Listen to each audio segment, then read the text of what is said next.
Olá, voltamos com o programa Caminhos do RN. Agora você vai conferir uma entrevista sobre a história da cidade de Jardim de Angicos com o senhor Armando Bezerra. Confira.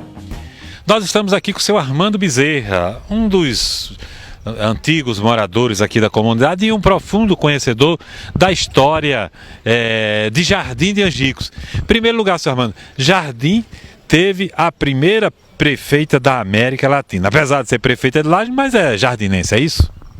É verdade, Pedro Alves. Realmente, Alzira Soriano, em 1928, o governador Juvenal Lamartine veio até a fazenda Primavera e com o coronel Miguel Teixeira, pai de Alzira, candidatou ela prefeita de Lages, no caso, Jardim pertencia a Lages, e se elegeu na época sendo a primeira mulher política da América Latina, Alzira Teixeira Soriano.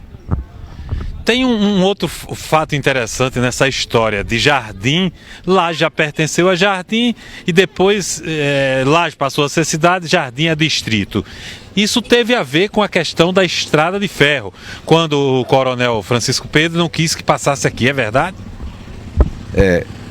Em 1910, o governador do Rio Grande do Norte mandou um emissário aqui a Jardim de Angicos falar com os coronéis. E o principal coronel Miguel Teixeira, que o pessoal fala muito que foi o coronel Miguel Teixeira, mas foi o grupo político que arrodeava o coronel. Então vieram, se reuniram e pediram a ele que não passasse a estrada de ferro aqui, que essa estrada de ferro passava em Itaipu e vinha cortar o rio Ceramirim aqui na fazenda São Pedro, aqui perto da cidade de Jardim de Angicos. Não passava por João Câmara. Mas o coronel foi a Palácio, em Natal, e lá decidiu que passasse no Mato Grande. E o juiz de direito, Vigílio Bandeira, tinha propriedade em Cardoso, que ainda hoje tem onde é a Casa de Pedra, era do doutor Vigílio Bandeira, e o doutor Vigílio Bandeira fez que nem o coronel Francisco Pedro de Lages, passe na frente de meus currais. O juiz, um homem educado, e realmente a estrada de ferro passou na frente dos currais do doutor Vigílio Bandeira. A nossa reportagem visitou a Casa de Pedra. Inclusive lá a gente encontrou alguns perna, braço feito lá de madeira e que é um sinal de que as pessoas tinham devoção ou cultuavam lá algum tipo de crença. O que é que o senhor pode nos dizer com relação a isso? Pedro, é o seguinte, ali esse pessoal que hoje tem lá o nome, Penitente dos Montes, eles vinham, tinham uma promessa e começaram. Essa casa de pedra, tinha casa de pedra, era rodeada de mato. Então esse Penitente dos Montes, eles vinham para ali fazer as orações deles, os pedidos deles. Aí a casa de pedra ficou passando a ser conhecida, né? Desde na época dos antigos proprietários, do doutor Vigílio Bandeira, que era o dono da Fazenda Cardoso. E hoje a Casa de Pedra é um dos pontos turísticos do município de Jardim de Angicos. Então, Sueli, a prefeita, ela está lutando para ver se entra no roteiro turístico. Se a Casa de Pedra entrar no roteiro turístico, então deve vir alguma verba. Nada para conservar a estrada, porque você sabe que é um ponto muito interessante a Casa de Pedra. E depois eu quero falar na barragem também, que é de pedra também. Ok, mas ainda falando em barragem, tem uma história também interessante de Jardim de Angicos, que teve um prejuízo imenso. Num certo período do século passado, deu uma enchente que levou o cemitério e a igreja. O que é que o senhor pode falar sobre isso? Em 1894, o rio Ceramirim, que chamava na época o Riacho Ceramirim, e depois com o desbravamento das vargens, aí tornou-se rio. Então, em 1894, deu uma cheia muito grande que levou a igreja e o cemitério, foi por terra.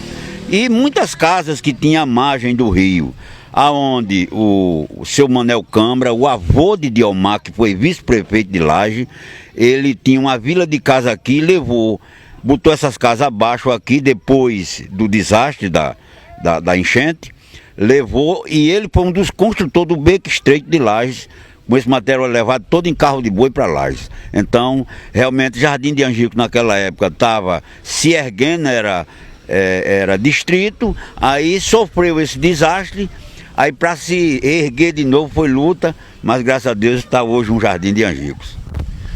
Realmente. Agora, vamos falar da barragem de pedra. A gente falou da casa e o senhor disse que tem a história de uma barragem de pedra. Onde é que fica e como é essa história? Pedro, a barragem foi construída em 1874 por Manel Câmara. Manel Câmara construiu, ainda tinha os índios na época, né? Ainda tinha os escravos, né? 1874, ele construiu a barragem de pedra e cal. Tá ali, hoje fica na propriedade de Celso Barreto. E essa barragem tem uma história muito grande, né? Diz o povo que ele, quando terminou, Manel Câmara terminou de construir essa barragem, disse que nem Deus fazia ele ficar pobre. Essa é a história. Mas Jardim é uma cidade muito antiga, né? Do século XVIII, né? E a gente tem umas pessoas ilustres. Eu estive visitando a igreja aí, tem umas pessoas ilustres aqui, inclusive com restos mortais, aqui na igreja de Jardim de Angicos. Podia nominar quem são? Realmente, naquela época, as pessoas importantes, eles eram sepultados na igreja, né? Depois foram ver que era uma ignorância, não é? Aí deixaram de sepultar, né? Mas lá está sepultado os restos mortais do coronel Miguel Teixeira, de Vitor Teixeira, seu irmão,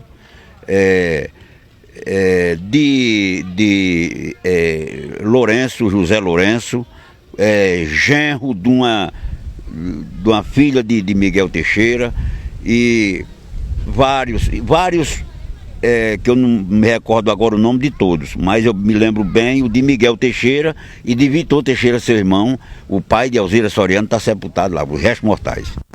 Pois é, vamos passar um pouquinho agora para a história política de Jardim de Angicos, que você foi vereador, não é? Sim, foi seu irmão que foi vereador, né? Mas você conhece profundamente, né? E a história política, qual um fato curioso, assim, que podia contar para a gente, assim, da política de Jardim de Angicos?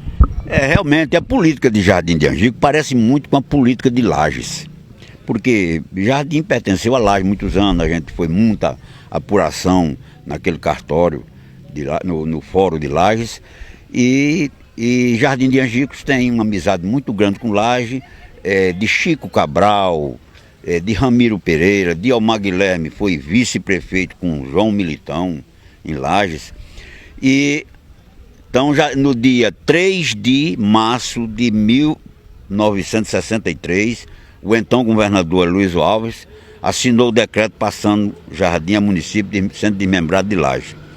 E o primeiro prefeita interina foi Uda Guilherme, esposa de Almar.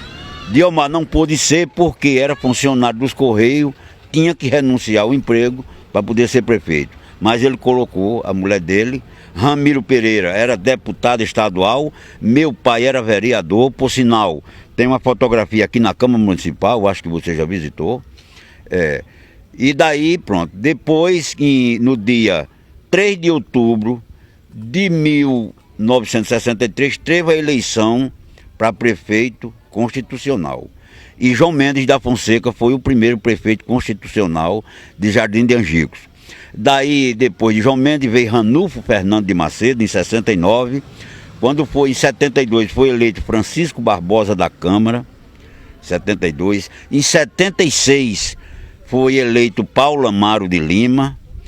Em 82, aí veio a eleição de Manuel Dias de Melo, prefeito. Em 88, Paulo Amaro voltou à prefeitura de novo, se elegeu prefeito. Em 92, doutor Francisco Fernando de Macedo também se elegeu prefeito. Quando foi em 96, Carmelita Carmen de Lima, a ex-mulher de Paulo Amaro, se elegeu prefeita. Em 2000, Moacir Alves Guimarães se elegeu também depois prefeito. Em 2004, Manuel Aguinaldo Bandeira. Quando foi em 2008, ele se reelegeu, já tinha a reeleição, se reelegeu prefeito. E em 2012, a minha filha Soeli Fonseca Bezerra de Lima se elegeu prefeita de Jardim de Angicos. Muito bem, você conhece realmente a história, né? Todos os nomes aí. Agora, vamos para a eleição de Alzira, que era difícil. Inclusive, ela filha do coronel Miguel Teixeira. Como, então, e você sabe dos detalhes, por que o coronel Miguel Teixeira escolheu a filha, mulher naquela época, primeira mulher a prefeita, e não uma outra pessoa ligada ao coronel ou ligada politicamente aos outros municípios? Pedro, você sabe que antigamente quem mandava era o coronelismo. Então Juvenal Lamartine não veio à toa aqui a Jardim, veio na casa do coronel. E em primeiro lugar, acredito que estava a filha do coronel. Ele não ia botar, no caso, não ia botar minha filha naquela época, tinha que botar a filha dele. E realmente ela foi uma grande mulher, não pode se deixar de enaltecer o nome de Alzira Soriano como uma grande mulher. E para isso Jardim de Angico tem orgulho do seu nome. Vamos para o nosso próximo intervalo. Voltamos já.